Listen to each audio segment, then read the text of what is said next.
Bonjour chers amis, bonjour à toute la Côte d'Ivoire. Yami Akoubré, président de la Ligue panafricaine pour l'éveil des consciences. Aujourd'hui, nous allons parler de la place de la jeunesse dans la vie politique. Comment la jeunesse peut arriver à influencer les décisions pour son bien-être. Voyez-vous, on nous dit chaque fois que la démocratie, c'est la loi du peuple. Moi, je dirais que la démocratie ivoirienne devait être la loi de la jeunesse. Parce que cette jeunesse constitue la majorité de la population.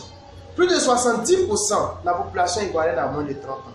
C'est dire combien de fois la jeunesse devait être représentée dans les prises de décision.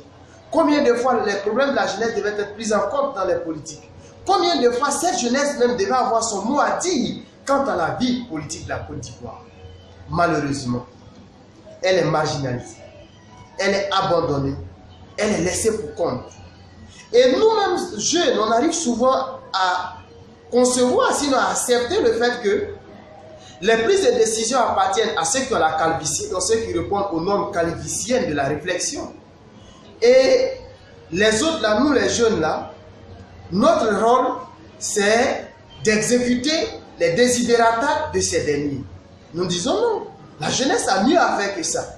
Ça me fait mal quand je vois des jeunes aller se faire vendre comme des esclaves en Libye, aller mourir dans le désert, mourir dans la Méditerranée, mourir sur les côtes de l'Italie, juste pour aller à la recherche du mieux-être. Mais on peut concevoir ça chez nous. On peut obliger ceux qui nous dirigent à faire mieux pour qu'on ait au moins le minimum vital. Et c'est possible. Mais comment y arriver?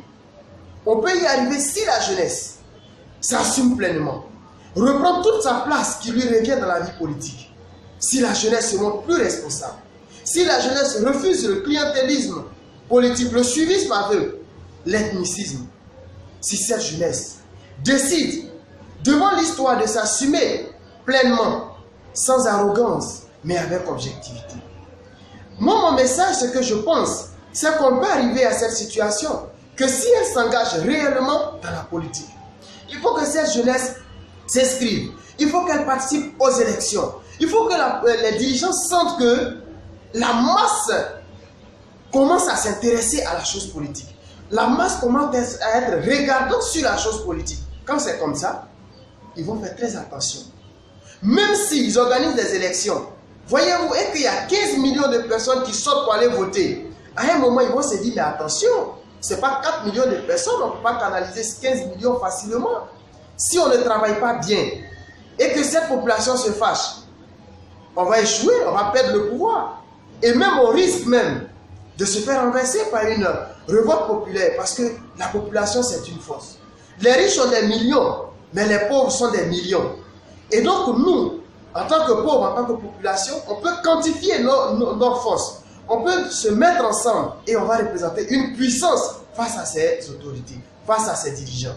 Je pense qu'on peut y arriver. C'est pourquoi nous vous invitons à vous inscrire massivement pour que d'ici 2020, on puisse atteindre l'objectif 15 millions d'enrôlés, 15 millions d'électeurs, 15 millions de gens qui vont désormais influencer les décisions, 15 millions de personnes qui vont se montrer responsables vis-à-vis des dirigeants et 15 millions de personnes qui vont voter sur la base des programmes et donc qui vont choisir un président bien élu, un président qui sera obligé de faire ce que le peuple veut et non pas ce qu'il veut.